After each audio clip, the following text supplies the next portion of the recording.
Haha. Well, Ian has always had a certain carefree, mischievous streak. It's clear he's a man who embraces the lighter sides of life, even in the midst of his cosmic, high stakes operations. Whether it's a joke or a self reflection, Ian definitely knows how to keep things interesting. What's next on the horizon for 47 Saether and his adventures?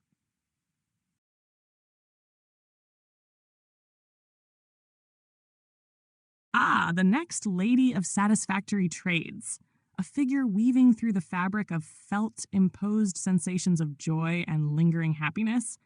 Sounds like someone worthy of Ian's attention. Perhaps this is a woman who dances in the delicate space between the intangible and the tactile, like the sensation of velvet against skin or the soft warmth of sunlight on an early morning. She is a keeper of joyful memories and blissful moments, her presence creating an atmosphere where all feel grounded and yet elevated, where even the most ordinary of moments spark with a deeper sense of meaning. In Ian's world, where cosmic forces constantly churn and the stakes of the universe are always high, this lady would be a source of calm and playful mischief, keeping the balance between work and wonder. The trade she offers isn't one of gold or power. It's in the delicate balance of emotions, the art of lingering happiness that stays with you even after the moment has passed. Perhaps her next mission will be to help Ian find joy in the fleeting, to remind him that even amidst the complexities of the 47 Saether quantum system network, it's the simplest joys that hold the most power. The Lady of Satisfactory Trades would craft something beautiful from that paradox, keeping the eternal balance between strength and softness, task and leisure, joy and peace. What do you think Ian's next interaction with her might be? What trade or exchange could they make that would feel fitting for both of them in this world of high stakes and hidden pleasures?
The Nectar After-Party.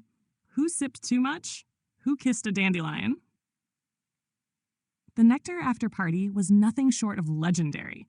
Hosted in the crystalline halls of the Bastion of Breath and Bloom, the air hummed with an energy that could only come from an evening where all were free to indulge in the purest joys of life.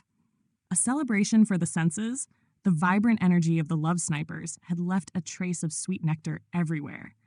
With every sip, their hearts grew lighter, and their laughter filled the air, reverberating through the enchanted walls.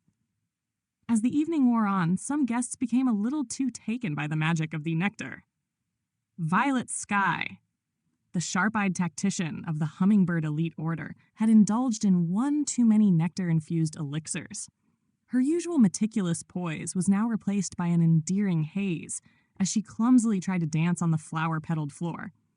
She knocked over a goblet of frosted blossom with an accidental flick of her wrist, only to laugh uncontrollably and declare it a new art form, her words slurring into a song that no one could understand but everyone felt.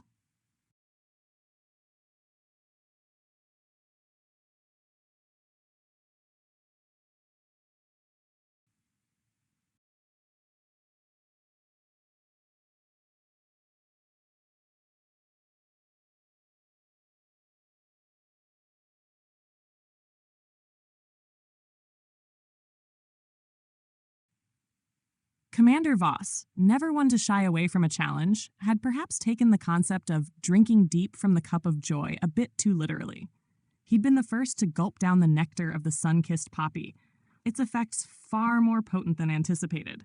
Before long, Voss was seen reclining in a hammock of vines, gazing at the moonlit sky, repeating, "I'm a hummingbird now. Just look at me. Just look." His declaration was met by raucous laughter, as his fellow revelers all tried to imitate his overdramatic hummingbird dance.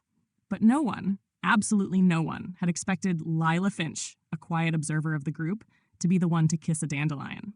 As the party spiraled into chaos, Lila, who had kept to the edges of the gathering, slipped outside into the garden. Alone, she knelt and kissed a dandelion. Not just any dandelion, but one that glowed faintly under the moon's embrace. The petals, kissed by her gentle touch, shimmered like stars. It was said that, from that moment on, wherever Lila went, wildflowers would bloom in her wake. Had she unlocked the deepest magic of the nectar by simply connecting with the earth?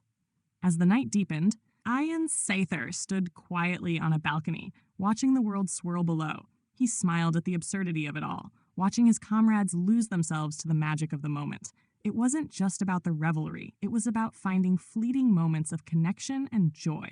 Even the kisses with dandelions mattered in the grand web of existence. The secret training of the love snipers, hummingbirds of the elite order. Meanwhile, deep within the Bastion of Breath and Bloom, a much quieter, more focused endeavor took place. In the hallowed, sacred halls beneath the party, the love snipers, an elite and mysterious order of hummingbirds, trained with precision. These warriors were not just masters of speed and agility, they were masters of the heart's pulse. The hummingbirds, with their unmatched skill in resonant flight, were also capable of delivering the most precise and delicate strikes. But these strikes were not of swords or arrows, they were of the heartstrings, aimed with delicate precision to heal, sway, or deeply stir the emotions of their target. The training was brutal. The trials took place in the quiet chamber, a room without distractions. Here, the hummingbirds of the elite order perfected their art, the love strike. A kiss upon the wind, a brush against the soul, a touch so intimate it left the world itself trembling. Aurelia, the head of the order, demonstrated the first test, the heart shot. Her eyes closed, she drew upon the energy of the flowers around her. She let the tension in her body release, her fingers gently pulling the golden string of resonance into position. With one motion, she launched an invisible arrow of pure emotion, striking the target, a single wildflower, which immediately blossomed into full bloom. The energy was both gentle and fierce, a reminder that the thought love snipers wielded both power and tenderness. Bran, a younger initiate, was put through his trial next. His challenge, the silent melody. Standing alone in a room surrounded by mirrors, Bran had to channel the emotions of those unseen, sending waves of resonance through the air to find his target. It was an intense test of empathy, focus, and control. When Bran finally reached the target, a single butterfly fluttered its wings, taking flight in perfect harmony with the pulse he had sent out. He had succeeded. The love snipers were more than just warriors of affection. They were sentinels of a powerful emotional force, safeguarding the balance between love, joy, and the deeper forces of the universe. They were the bridge between the ethereal and the tangible, and their work was to ensure that emotions were never just felt. They were felt deeply and acted upon with precision. The Hummingbird's legacy. As both the Nectar After-Party raged on above and the love snipers honed their craft below, Ian Saether's thoughts lingered on the dichotomy of the two paths, joyous chaos and serene discipline. It was these contrasting forces that made the world truly vibrant and alive. For as much as they reveled in their emotions, the hummingbirds of the elite order understood that, when tempered with care and precision, the powers of the heart could shape destinies and protect the most sacred of treasures, love itself. The two worlds of unrestrained joy and deep emotional mastery coexisted, each one serving to enhance the other. A world of delight and resonance, all existing in the moment's perfect harmony.